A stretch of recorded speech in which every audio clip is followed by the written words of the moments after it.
This is KGW News at 11. I have asked formally, we discussed it with the Biden administration, that the Biden administration ignore a ruling from this judge in Texas. Oregon politicians are speaking out as a federal judge in Texas considers a lawsuit that challenges the FDA's approval of a key abortion drug. Welcome to KGW News at 11. I'm Blair Best. Senator Ron Wyden and Oregon Attorney General Ellen Rosenblum rallied in Southeast Portland this afternoon. Our Alma McCarty was there. A key piece of reproductive freedom could be stripped away from all Americans, even here in our state, a state with some of the nation's strongest reproductive justice protections. Senator Ron Wyden joined State Attorney General Ellen Rosenblum and several healthcare professionals and abortion advocates Sunday afternoon to discuss a federal lawsuit regarding the abortion pill mifepristone. A group of anti-abortion doctors and medical groups are suing the FDA. Alliance Defending Freedom arguing the FDA didn't adequately evaluate the drug's safety. They spoke with NBC News last month. We're asking the court to do what is right, to follow and ask the FDA to follow the law by taking these dangerous drugs off the marketplace. This weekend, the Washington Post first reported that the Trump-appointed U.S. District Court judge scheduled the first hearing in Amarillo, Texas for this week, but took steps to keep it from being publicized. Between this moment on a rainy Sunday afternoon here in Portland and Wednesday's hearing in Texas, we are going to make sure that everybody in America understands just how destructive the solitary judge's actions would be. Taking it off the market would significantly compromise abortion access all across the country, including in places like Oregon, California, New York, and other states that have secured abortion access all these 50 years. Both leaders say they're planning to take specific steps to fight back should access to the drug be cut off by the judge. I have asked formally, we discussed it with the Biden administration, that the Biden administration ignore a ruling from this judge in Texas. Oregon's AG is prepared to move forward with legal action alongside other attorneys general. Meantime, doctors, nurses, and other healthcare workers in attendance vowed to continue providing access to abortion services. Abortion is legal in Oregon, and it will remain so no matter what the Texas judge makes a ruling on. If he says mifepristone is illegal here or not, we're going to continue to provide care no matter what. Alma McCarty, KGW News. Now to an update on the large fire that broke out Wednesday under the on-ramp to the Steel Bridge. Earlier today, PBOT opened the Northwest Everett Street on-ramp. It has been closed to traffic since Wednesday due to that fire. Now, crews say the fire started at a homeless camp that was hidden under the on-ramp. One homeless person was taken to the hospital with burns and smoke inhalation. Engineers finished inspecting the bridge today and found only minor surface damage. The city is now looking for ways to stop homeless people from setting up camp there in the future. Well, one person was killed and 3 more hurt after a shooting in a Safeway parking lot in Vancouver late last night. Vancouver police say the victims were shot while leaving the store. Now, during the shooting, the victims were able to get into their car and drive to the nearby hospital, but the suspects followed them and kept shooting at them. Again, one of the victims died in the hospital and 3 others were hurt. No word on how they're doing, but authorities are continuing to investigate. They have not said if anyone has been arrested. Well, tonight residents are on high alert at an apartment building in Gresham off Northeast 162nd and Gleason after a man with a gun rammed his car into multiple vehicles and a fence before running away from police.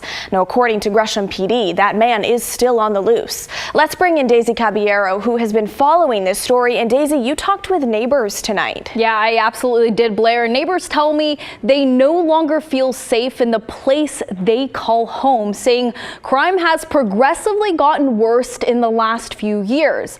And what happened last night and this morning reiterated their worries. Having people like this so close by, you start to realize that something can happen in an instant. A Gresham neighbor's Ring camera captured this video Friday night of a man they believe police are looking for after ramming into multiple vehicles and a fence while armed with a gun over the weekend. Something can happen to you, to your neighbors, to your kids. At that moment, millions of things cross your mind, and it's the moment you say, we aren't safe anymore. According to Gresham PD, this all started Saturday night. They responded to reports of someone honking their horn during a dispute who also had a gun. By the time they arrived, the man they were looking for was nowhere to be found, but was determined to have a felony warrant for unauthorized use of a vehicle.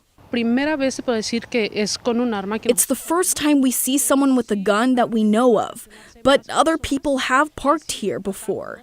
And we always try to say, hey, you don't live here, please leave, but they don't care. Fast forward to Sunday morning. Miriam Cruz's neighbors see a man sleeping in their parking lot with a gun in his lap. That's when someone called the police. Gresham PD quickly realized it was the same man that they were searching for from Saturday night. In the last few years, things have gotten worse. Gresham's Special Emergency Response Team arrived and parked directly behind the suspect's car to stop him from driving off. He then rammed into a wooden fence towards another apartment complex and ran away from officers through the fence he just crashed into. So it's been going on for years. Yes, it has been going on. Neighbors say this isn't the first time people have run through their backyard. One of them actually built a wooden fence to stop this from happening. And it did stall the suspect police are looking for, as he couldn't get through. He tried to go through the fence, but was unsuccessful. So he kicked and broke the door open and ran away. And again, as of this evening, the suspect has not been found, but is still believed to have a gun. We were also told by Gresham police that they have suspended the search for the suspect. Blair? Daisy, thank you. Well, let's take a look at your international headlines. More than 100 arrests have been made in connection with the suspected poisonings at girls' schools in Iran. Now, that's according to the country's interior ministry.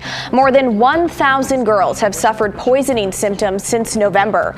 The poisonings have spread to nearly all of Iran's provinces, prompting some parents to take children out of school and protest. Now, details on who has been arrested have yet to come out, but some politicians are blaming religious groups opposed to girls' education. 8 people are dead and at least 7 more are missing after 2 boats crashed off the San Diego coastline late Saturday night. Officials in California believe the boats were involved in smuggling. Today, rescue crews continued their search for the people who are still missing. Authorities have not said where the boats came from, and it's unclear if any arrests have been made. The federal government is trying to prevent the collapse of one bank from turning into something far more catastrophic. The bank that collapsed, Silicon Valley Bank, mainly served businesses. Now experts need to find some sort of solution for depositors who are owed billions of dollars. And it has to happen before the markets open tomorrow morning.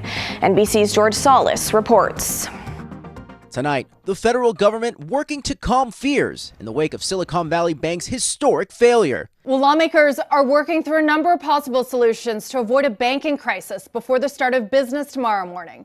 They're trying to prevent what happened at Silicon Valley Bank from spreading to other regional and community banks. Now fears that other banks could also fall. Long lines could be seen formed outside First Republic Bank this weekend. The bank trying to assure customers in a statement saying, "We want to reinforce the safety and stability of First Republic," adding, "Our capital remains strong." The news comes just hours after Treasury Secretary Janet Yellen indicated there would be no government bailout following the financial collapse of 2008. The reforms that have been put in place means that we're not going to do that again. Silicon Valley Bank serves more than half of the once booming tech scene, but small business owners have their money tied up too. This is everything that we have saved. Amanda Babcock is a seller on the popular site Etsy. She says relief can't come soon enough. And you're not a giant tech startup. You're not investing millions. This is your livelihood. It is. And it affects, like I said, it affects us putting food on our tables next week. Tonight, growing outrage over SVB management. CNBC reporting bank employees received their annual bonuses just hours before the bank was seized by regulators. Payments reportedly in the works days before the bank's collapse, according to sources. Just hours ago, CNBC learned that the FDIC held an auction to buy SVB. Last bids were due at 2 p.m. today. Still, customers remain worried about their financial future. We have went to 2 other banks and have started withdrawing the funds. George Solis, NBC News.